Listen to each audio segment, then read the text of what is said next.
दहेज के चक्कर में कई नारियों को जो शोषित किया जाता है, इस पे एक कविता लिखी थी। उस कविता को मैं आप लोगों के सामने सुनाना चाहूंगा। वो कविता है नारी आओ बोलो। इस कविता का नाम है नारी आओ बोलो। कविता कहता क्या है, बरसों से जो बंद पड़े हैं उन नैनों को खोलो, नारी आओ बोलो। अब तक जो पुरखों के पीछे, अब तक जो पुरखों के पीछे, अब तक जो मरघट के पीछे और अब तक जो घूंघट के पीछे दिवा रही हैं अपने मुख को, पर्दे छोड़ के बोलो, नारी आओ बोलो। सबसे पहला प्रश्न करो उन माताओं से जाकर जिन्होंने बेटी होने पे रोई, पुत्र पाकर हंसी।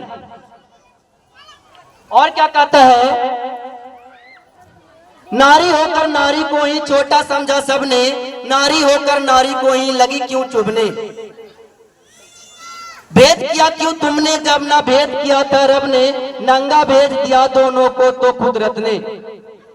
दूध मांगते तो हम क्या तुम्हारा खून तुम्हारे पीती, दोनों के आहार एक से हम यूं ही जीती। पूछो कि बेटे से ज्यादा हम भी चाहती क्या, पूछो बेटे से ज्यादा हम भी चाहती क्या, ममता और आंचल से ज्यादा हम भी मांगती क्या। अन्न अगर बेटे को देती हम भी अन्न ही खाती, अन्न अगर बेटे को देती हम भी अन्न ही खाती, बेटे के अन्यत्र तो हम भी सोना नहीं चबाती। और क्या कहता है, पूछो उनसे पूछो सबसे जिन्होंने भेद किया शिक्षा में, लड़की को चूल्हे पर लड़के को कक्षा में। पूछो उनसे भी जिन्होंने दोनों को पढ़वाया, लेकिन घर में लड़की से ही घर का काम कराया। सॉरी, नर को दी आजादी नारी को क्यों दीना, नर को दी आजादी नारी को क्यों दीना, दोनों को एक से रखकर क्यों ना सिखाया जीना। लोग कहेंगे क्या इसका शिकार बने क्यों नारी, लोग कहेंगे क्या इसका शिकार बने क्यों नारी। क्यों नारी पर ही थोपी लज्जा की बातें सारी, पूछो सारे प्रश्न बातों को नापो तोलो, नारी आओ बोलो।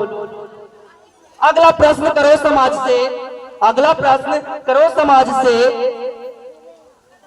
पूछो ये सब क्या है, पूछो ये सब क्या है। समता का अधिकार न रखना समता का हत्या है। बहलाया फुसलाया सबने कन्या को अंधी कर, चंडी ने कहकर पूजा की और बिठा दिया मंडी पर। मंडी जिसमें कीमत तय करता है केवल नर ही, नर को चाबुक मिली हाथ में, नारी को बस डर ही। नारी करती रही चाबुक की चोट, चाबुक की सहकर आए बढ़ती रही सह सहकर रह रह कर।